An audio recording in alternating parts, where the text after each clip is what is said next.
नाम है रिवाइंड। तो इस मूवी की शुरुआत में हम देखते हैं कि एक लेडी जिसका नाम नीना है वो अपने बेटे डोरेन के साथ रेस्टोरेंट में बैठकर ब्रेकफास्ट कर रही है। फिर नीना अपना पुराना कैमरा निकालती है और डोरेन की वीडियो बनाने लग जाती है क्योंकि आज उसके कॉलेज का पहला दिन होता है। डोरेन अपनी माँ की बातें सुन रहा होता है लेकिन गलती से उसकी शर्ट पर केचप गिर जाता है। अब इसीलिए वो अपनी माँ को कहता है कि माँ दोबारा वीडियो बनाओ। अब चौंकाने वाली बात तो ये होती है कि जैसे नीना कैमरा का रिवाइंड बटन दबाती है वैसे ही उसके आसपास का सब कुछ पीछे टाइम में चला जाता है और लगता है जैसे उसके मैट्रिक्स में कुछ गड़बड़ हो गई हो। अब इस सब को देखकर नीना एकदम चुप हो जाती है क्योंकि उसी को पता होता है कि टाइम पीछे गया है और वो तेजी से खतरनाक सांस लेती है। और अब नीना को पता है कि आगे क्या होने वाला है, इसलिए नीना एकदम अपने बेटे को केचप डालने के लिए मना कर देती है। नीना फिर डोरियन से आगे के बारे में पूछती है। हालांकि डोरियन बड़ा ही कंफ्यूज है कि ये अचानक क्या हो गया और नीना ये भी मानती है कि उसने अभी अभी एक डेजावू का अनुभव किया है। दोस्तों, डेजावू होता है कि जब हम वो चीज फील करें जो हमको ऐसा लगता है कि हमने पहले कहीं देखी है। और फिर कुछ समय बाद दोनों डोरियन के स्कूल की तरफ चले जाते हैं। अब डोरियन गाड़ी चला रहा होता है और नीना फिर से रिकॉर्डिंग करना शुरू कर देती है। बातों बातों में वो स्पीड लिमिट को क्रॉस कर लेते हैं लेकिन दुर्भाग्य से उनकी यह खुशी ज्यादा देर तक नहीं रह पाती क्योंकि पुलिस उनका पीछा करना शुरू कर देती है। फिर नीना अपने बेटे को रुकने के लिए कहती है और ऑफिसर लास्की उनको काले रंग के लिए टॉन्ट मारता है और पूछता है कि उनके पास कोई गन है कि नहीं। डोरियन पहले ही काले रंग के टॉन्ट की वजह से बहुत ही गुस्से में होता है और वो जैसे ही बोलने लगता है नीना डोरियन को शांत कर देती है कि बेटा अभी चुप रहो। हालांकि ऑफिसर उनको बार बार उनके काले रंग के लिए कुछ न कुछ कहता ही रहता है और तभी वो ऑफिसर देखता है कि कैमरे में अभी भी रिकॉर्डिंग चल रही है और गुस्से में वो नीना को उसको बंद करने के लिए कहता है। अब इस पर डोरियन कहता है कि उनके पास रिकॉर्ड करने का राइट है और लास्ट के गुस्से में आकर कैमरा खींचने लगता है और इसी वक्त नीना गलती से कैमरे का रिवाइंड बटन प्रेस कर देती है और टाइम उनको 5 मिनट पीछे दोबारा लेके जाता है और यहाँ पर पुलिस उनका पीछा नहीं कर रही है। नीना बहुत ही थका हुआ महसूस करती है क्योंकि टाइम जंप के कारण उसकी एनर्जी भी खत्म हो रही होती है और नीना को देखकर डोरियन बड़ा ही परेशान हो जाता है और उसी वक्त उसी जगह पर स्पीड को ज्यादा तेज कर लेता है। अब जैसे ही डोरियन नीना को संभालने की कोशिश करता है तो ऑफिसर लास्की फिर उनका पीछा करने लग जाता है। हालांकि इस बार भी उन्होंने कुछ भी गलत नहीं किया होता है, फिर भी ऑफिसर लास्की उनको अपमानित करने का कोई बहाना ढूंढ ही लेता है। लास्की उन पर इल्जाम लगाता है कि तुम्हारी गाड़ी के कुछ पार्ट्स अभी भी रोड पर लगे हुए हैं जो कि रूल्स के खिलाफ है और ये सुनकर डोरियन को काफी गुस्सा आता है और यहाँ पर नीना की तबीयत भी थोड़ा खराब होने लगती है और उसको हेल्प की जरूरत होती है। अब डोरियन गुस्से में ऑफिसर को कहता है कि आपके पास कुछ और काम नहीं है क्या जो हमको सिर्फ नीचा दिखाने के लिए आ गए हो। और डोरियन पीछे हटने के लिए तैयार नहीं होता और लास्की अपनी गन निकालकर शूट करने वाला होता है और नीना ने अभी भी कैमरा पकड़ा होता है और वो फिर से एक बार रिवाइंड बटन दोबारा दबा देती है और डोरियन को बचा लेती है। और इस टाइम नीना ने बटन को बहुत ही ज्यादा देर तक प्रेस किया हुआ होता है तो वो सीधे दोबारा रेस्टोरेंट वाली जगह पर पहुंच जाते हैं जहां वो सबसे पहले थे और इधर से ही वो ऑफिसर लास्की उनके काले रंग की वजह से उनका पीछा कर रहा होता है। अब नीना को पता होता है कि डोरियन की लाइफ खतरे में है, इसलिए वो जल्दी से कार में बैठ जाते हैं। अब नीना लंबे रास्ते को चुनती है सिर्फ इसी उम्मीद से कि वो रेसिस्ट ऑफिसर उनका पीछा नहीं करेगा। अब ये सब देखकर डोरियन अपनी माँ का बिहेवियर देखकर काफी कंफ्यूज हो जाता है क्योंकि उसको कुछ भी पता नहीं होता कि टाइम पीछे गया है कि नहीं। लेकिन नीना उसको दिलासा देती है कि बेटा सब कुछ ठीक है। अब वो दोनों एक अच्छे से गाना गाने लगते हैं और डोरियन का स्कूल मिस करवा देते हैं ताकि वो दोनों एक साथ टाइम स्पेंड कर सकें। अब उसके बाद वो दोनों एक मोटेल में जाते हैं और खाने के लिए कुछ जंक फूड ऑर्डर करते हैं। अब नीना टीवी पर लॉटरी शो देखती है और एक प्लान बनाती है। पहले नीना छुपके से नंबर को रिकॉर्ड कर लेती है और डोरियन से कहती है कि लॉटरी कितनी बेवकूफ वाली चीज है, लेकिन डोरियन कहता है कि पूरी तरह से ऐसा नहीं है और डोरियन कहता है कि मैं प्री डेस्टिनेशन पर यकीन करता हूँ, इसीलिए उसका मानना है कि जो होना है वो होकर ही रहेगा। अब इसी दौरान नीना फिर से रिवाइंड बटन दबा देती है और नीना बटन उतना ही प्रेस करती है जितने में लॉटरी वाले नंबर पर पहुंच सके। अब नीना बिल्कुल सही नंबर बताती है और ये देखकर डोरियन बिल्कुल ही चौंक जाता है और तभी उनके दरवाजे पर कोई नॉक करता है और ये सुनकर नीना बिल्कुल ही चौंक जाती है। नीना का सबसे बड़ा डर होता है कि कहीं वो ऑफिसर दोबारा हमारे पीछे ना जाए और वही होता है। ऑफिसर लस्की वहाँ बाहर खड़ा होता है और इस टाइम लस्की ने उन पर नॉइस कंप्लेंट की होती है। ऑफिसर को लगता है कि नीना और डोरियन कपल हैं, इसीलिए वो उनसे उनकी आइडेंटिटीज मांगता है और एक बार फिर से डोरियन को बहुत ही गुस्सा आता है कि उन दोनों ने कुछ भी गलत नहीं किया, फिर भी लास्की उनको गलत साबित करने में लगा हुआ रहता है। लेकिन वैसे ही लास्की नीना के हाथों में कैमरा देख लेता है और फिर लास्की उसके घर में घुसने की कोशिश करता है। फिर डोरियन और लास्की के बीच में काफी झगड़ा शुरू हो जाता है और नीना उसको गुस्से में देख रही होती है और वैसे ही रेसिस्ट लास्की डोरियन का सर शीशे के फ्रेम में मार देता है और शूट करने के लिए बिल्कुल तैयार होता है। लेकिन लास्की के शूट करने से ठीक पहले नीना रिवाइंड बटन दोबारा दबाती है जिससे वो फिर से रेस्टोरेंट वाली जगह पर पहुंच जाते हैं और इस बार नीना को पता चल जाता है कि वो कहीं भी छुप जाएं, ऑफिसर लास्की उनको ढूंढ ही लेगा। मानो ऐसा लगता है कि उनके भाग्य में पुलिस वाला उनका पीछा करता ही रहेगा। अब हालांकि नीना अब कुछ नया ट्राई करने के बारे में सोचती है। नीना अपना टेबल छोड़कर लास्की के पास जाती है ताकि वो लास्की से बात कर सके और उसका भरोसा जीत सके। नीना पहले खुद के बारे में बताती है और लास्की के लिए पाई ऑर्डर करती है। फिर नीना लास्की को बताती है कि उसका बेटा ही उसके लिए सब कुछ है और आज उसके बेटे का कॉलेज में पहला दिन भी है। उसके बाद नीना लास्की की फैमिली के बारे में पूछती है।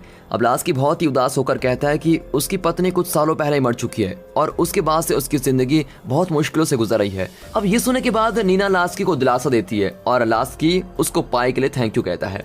लेकिन नीना के जाने से पहले लास्की नीना की कार देखता है और पूछता है कि वो खुद ये कार लेकर आई है या फिर कहीं से चोरी करी है। अब नीना इस पर कहती है कि ये उसी की कार है और इसके लिए उसने काफी मेहनत की है।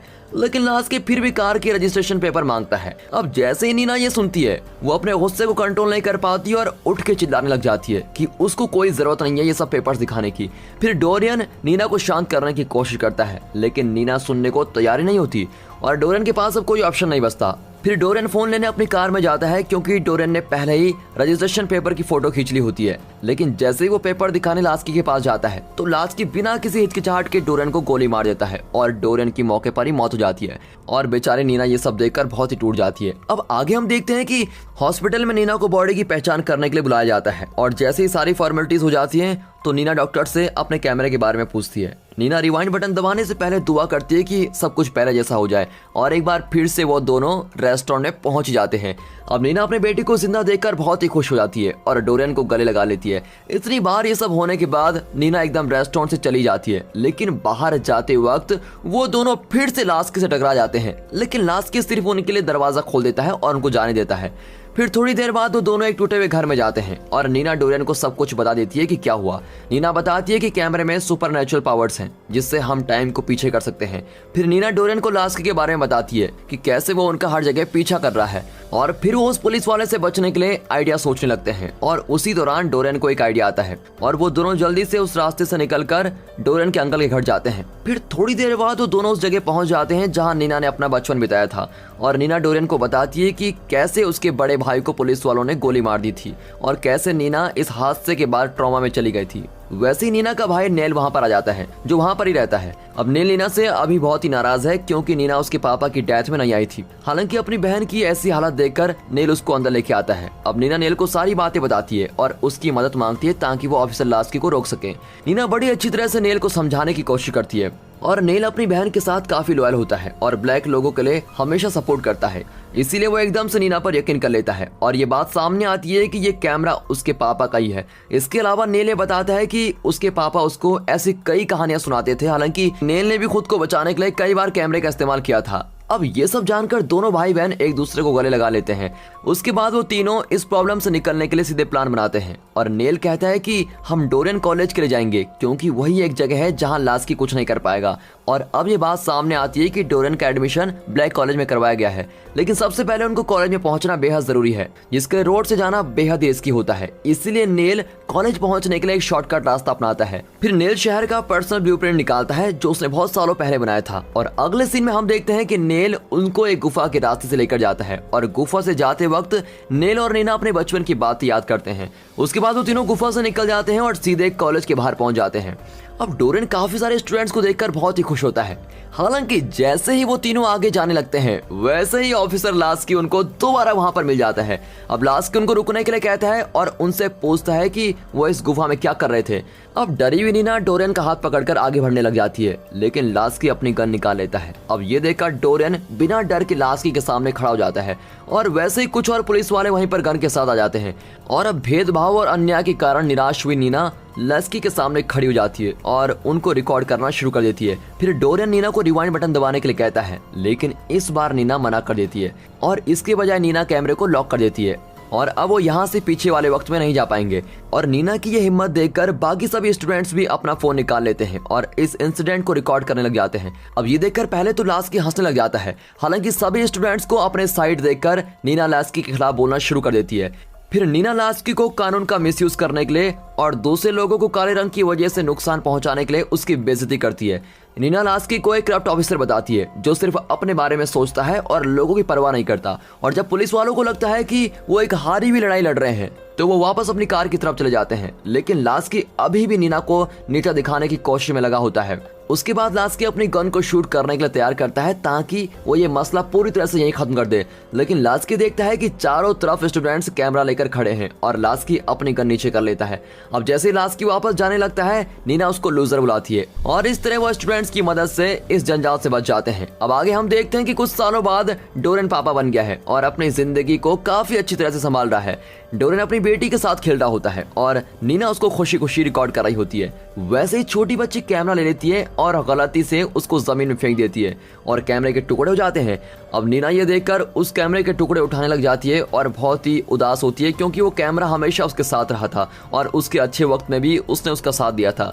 नीना को तो उस कैमरे की आदत ही हो गई थी और ये देखकर नीना को सच में बहुत दुख होने लगता है। फिर डोरेन उसकी मदद करता है और नीना को आगे बढ़ने के लिए कहता है। डोरेन नीना को कहता है कि उसे असली मेमोरीज बनानी चाहिए बिना किसी डिवाइस पर डिपेंड हुए और नीना अपनी एक नई जिंदगी शुरू करती है बिना उस कैमरे के जिसने उसको कई बार बचाया होता है।